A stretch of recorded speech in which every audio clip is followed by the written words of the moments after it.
Getting kicked off here for year 2 in the San Diego State Aztecs rebuild dynasty here, as we're going to look to try to build upon what was such a great season last year and really make this team kind of take a step forward, which I think we were able to do with our moves there in the offseason. A lot of transfers coming in, a lot of freshmen that we might see get some first time playing time here today.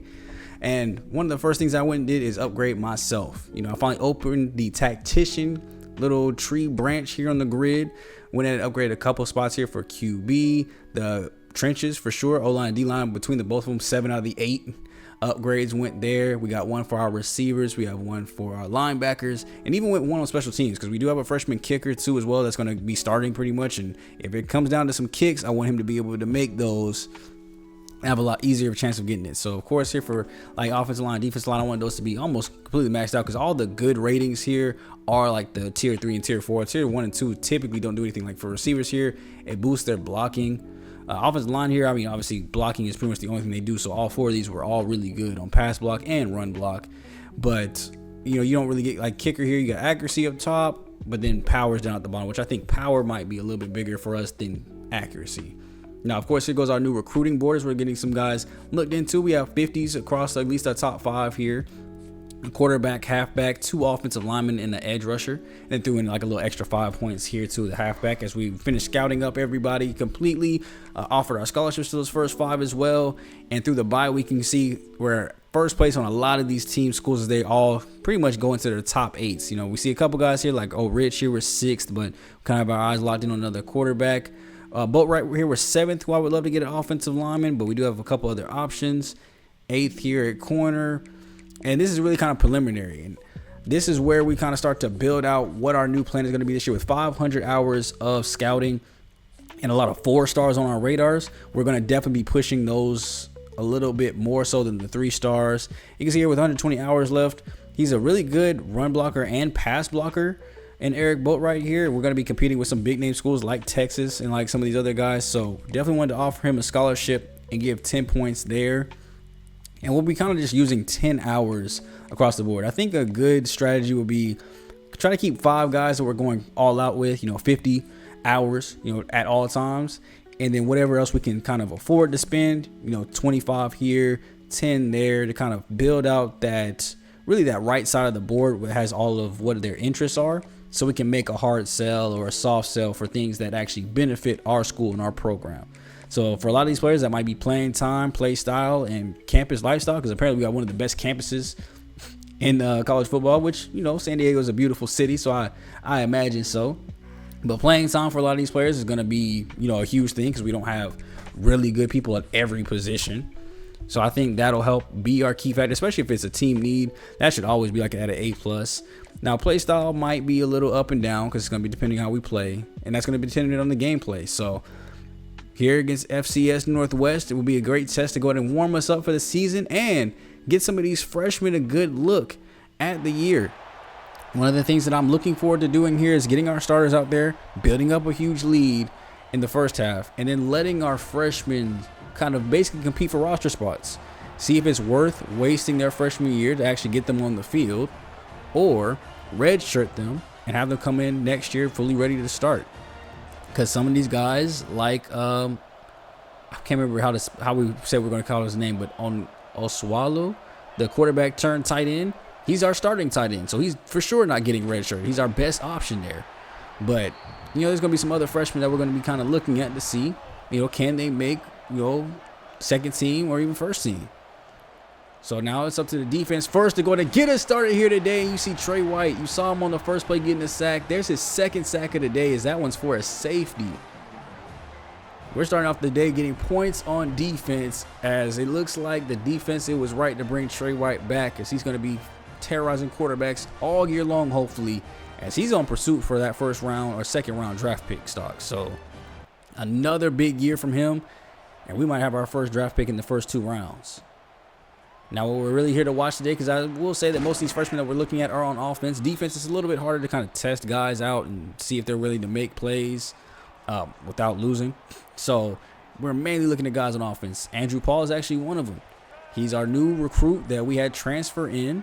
I forgot what school he transferred from, but he will be kind of taking over some of these halfback 1 snaps, as we'll be going back and forth between him and Cardwell. As you see, Cardwell come onto the field here. As Cardwell will be our main pass catching running back, but also still run the ball in more open formations, as Paul has a lot more bruiserness to his game with a lot less speed. So we're going with the direct handoff here this time to Cardwell up the middle, showing that acceleration to get through the gap as he gets 5 yards. But yeah, we'll be mainly looking at tight end or receivers here for these spots. Not even quarterback really. We have a redshirt freshman there, but Jaden's job is pretty much secure. The freshman that we brought in halfback, I don't think either one have a chance to kind of start over the 2 halfbacks that we have. But receiver is a spot that's open. Although Jordan and Bostic are 2 really good 1 and 2s. Receiver 3 is open. You know, receiver 4 is open because we do go 4 deep sometimes. And tight end 2 is not locked in. So first and goal here as we get that big play from Jordan. Paul trying to go ahead and extend forward, but at least just gets us back to the line of scrimmage. We'll keep him in here for second and goal. Come right back to it with another handoff. Blocks look a little bit better this time as he drags his way forward. This time, no reach. We'll go back to the pistol. Keep Paul in the game here. Handoff goes up the middle, trucking his way into the end zone. Right through the defender, and he sinks his way in. The first score for the Aztecs this year will be from a new recruit in Andrew Paul. Welcome to the Aztecs.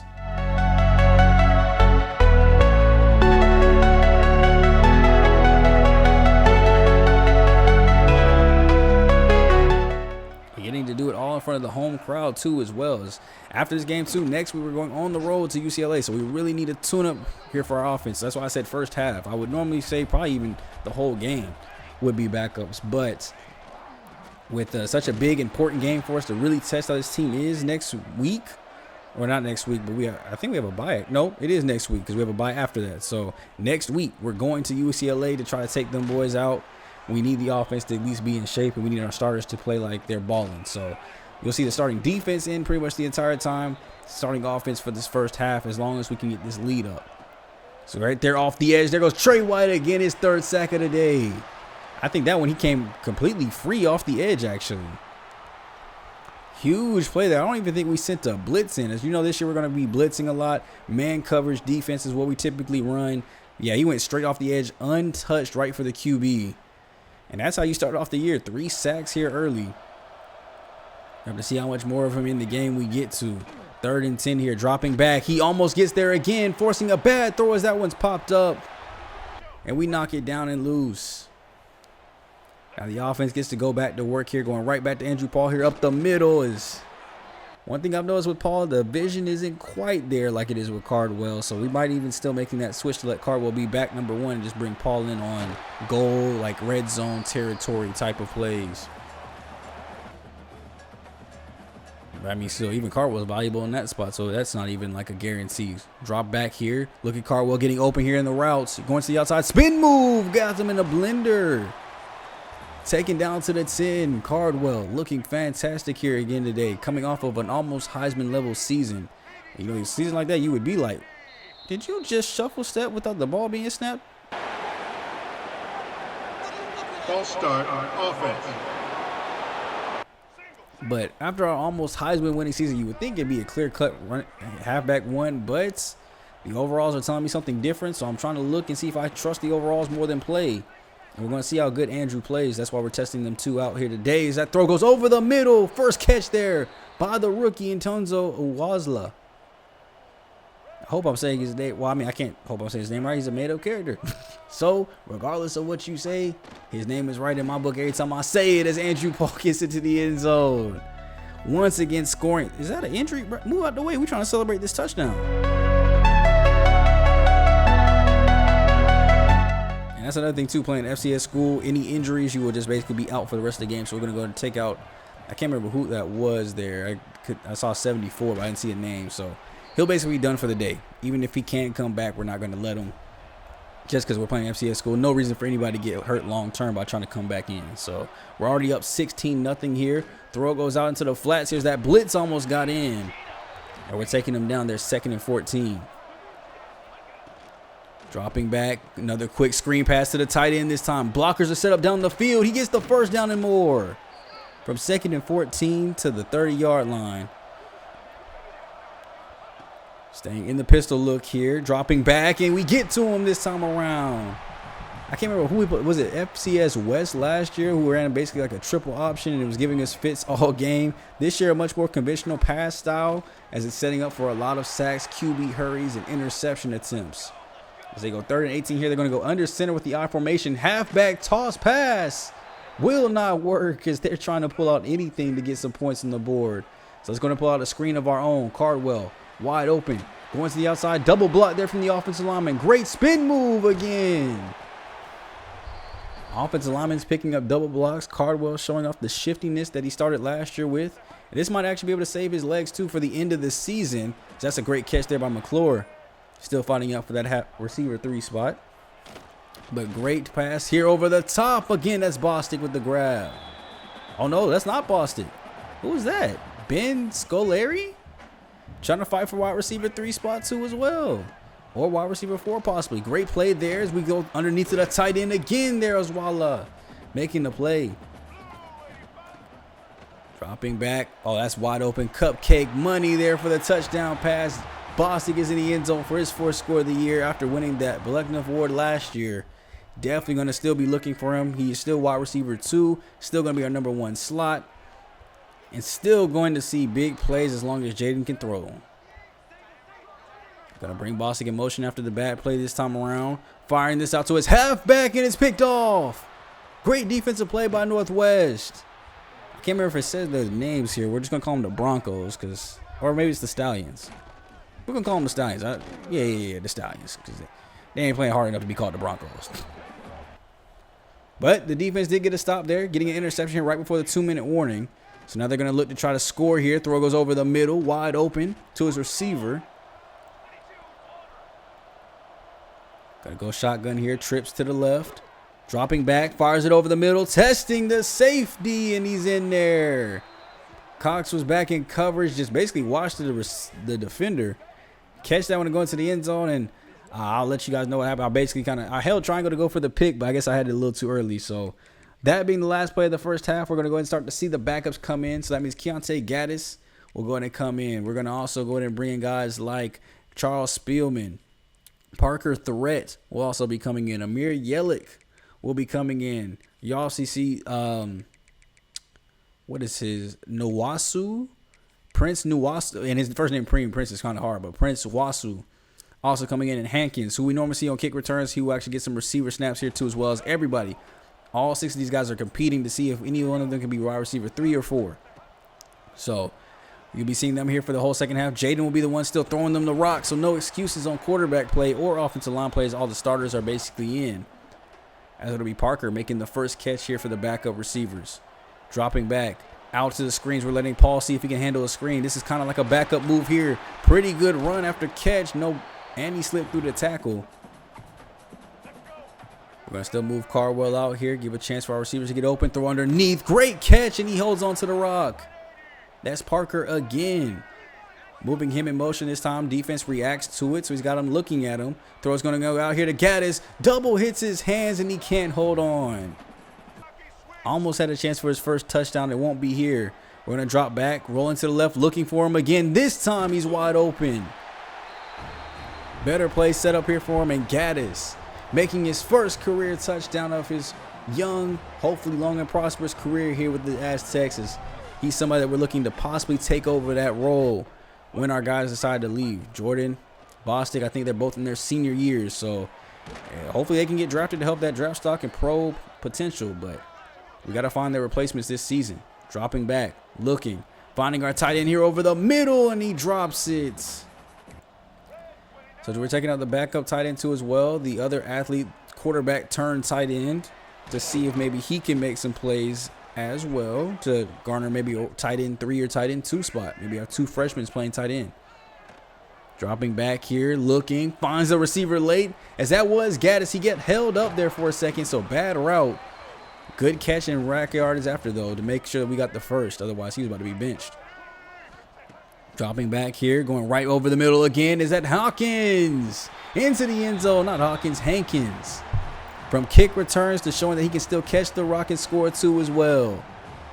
That's at least first touchdown of the series. I can't say first of his career, but first of the series. We jump into the fourth quarter now. We're up still 37-7, of course. And they're going with the QB read option here. Going out to the right side, and he gets taken down, but not before he gets the first. Going with receiver motion. They're going to go with the toss to him. Cuts back to the right, and we take him down for a short gain.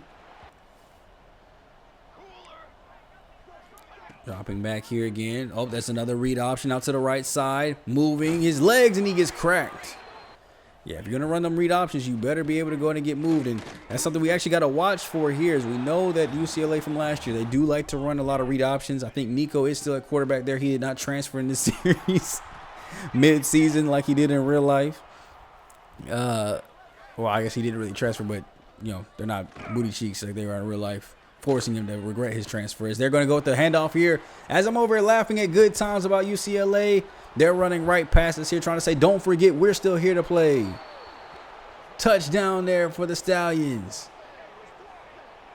Now, are we worried? Not in the slightest, because the backup receivers are still in, and they're still dominating here.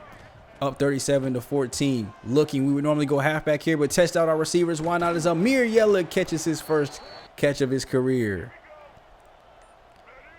We'll come right back here on 1st and 10 after the big pass play. Looking, fires it to his right side, wide open in the seams. That is Gaddis again.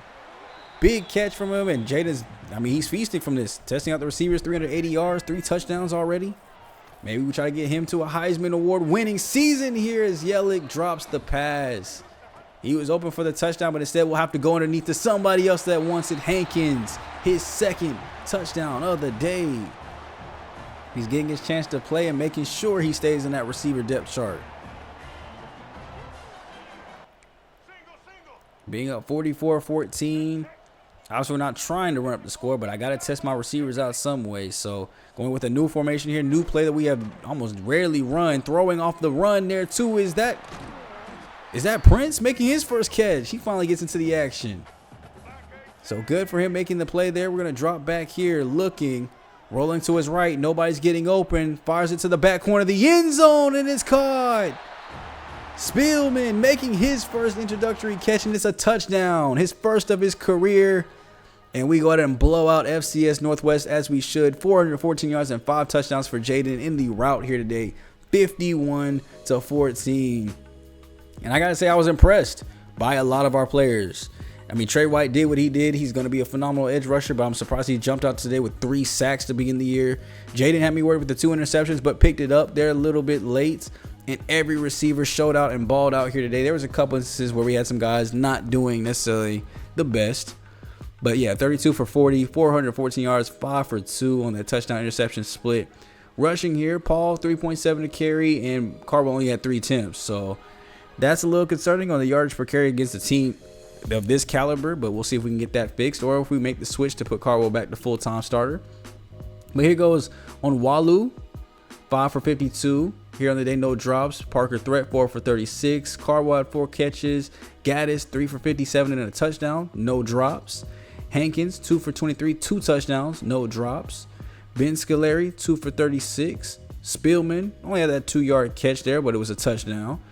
Prince Nwasu, 1 for 23 on that big catch. Yelich, 1 for 19, but 2 drops. So that kind of puts him a little bit lower on my list. It's the only one. And then Rosano down there at the bottom of the backup tight end, he had a drop too as well, no catches. So don't think it's really worrisome to let any of the freshmen kind of play out. I think we'll probably end up maybe redshirting almost all of them, except for the key starters, which is really just Walu there at tight end. Outside of that, everybody else is probably going to pretty much get redshirted. Sacks here, they gave 2.5 here to Trey White, so not a full 3. But Carrington, Fleming, both with 2 sacks apiece. A half for Brady and Nasir too as well. As that's 2 of our redshirt freshmen there in Carrington. He's not a true freshman, but still first time getting onto the field, and he makes an impact there with 2 sacks right up the middle. So defensively, gotta say I was really surprised what they were able to put out. Tim Acosta ended up having 7 tackles here today. As don't forget about him, or not Tim, but Taylor Acosta. He is our backup Mike linebacker, has no choice but to be. So he's also our sub linebacker too as well, and our kicker, 7 for 7 on the extra points. So after the game, we have some guys kind of moving forward. As Paul here, it looks like we're 3rd on his board, top 8. What's that symbol? Are we like in his deal breaker or something? Yep, we're not meeting one of his deal breaker requirements for Caleb Paul here at Will. So I have to take a look at that here as a brand exposure. I don't know necessarily how we're going to increase that, so I might just take them off the board entirely. So one thing I'm not going to be trying to force myself to is to play to their deal breakers and find players that fit what we do already, so I don't have to change up how we play so we can get these dubs. Now, you see there, Trey White gets player of the week there for the conference. And we got UCLA coming up, man. They won their first game as well. They're ranked 24. We, unfortunately, don't have a ranking still. But if we can beat UCLA, I guarantee you'll be in that top 25. So next time out, that'll be what our main focus will be. We'll do another one-game video most likely, because this is going to be a very important and very crucial game. So if you guys are enjoying the series, leave a like, comment, subscribe for your boy. I'll catch you guys in the next one where we'll recheck up on that scouting, go through UCLA and our bye week. So it'll probably be pretty scouting heavy too as well to set up the beginning of the season before we get into our 2-game episodes to start our conference play the following week. Love every single one of you guys, man. It's me, your boy SGG, aka Coach Smooth. I'll catch you guys in the next video. I'm out. Later.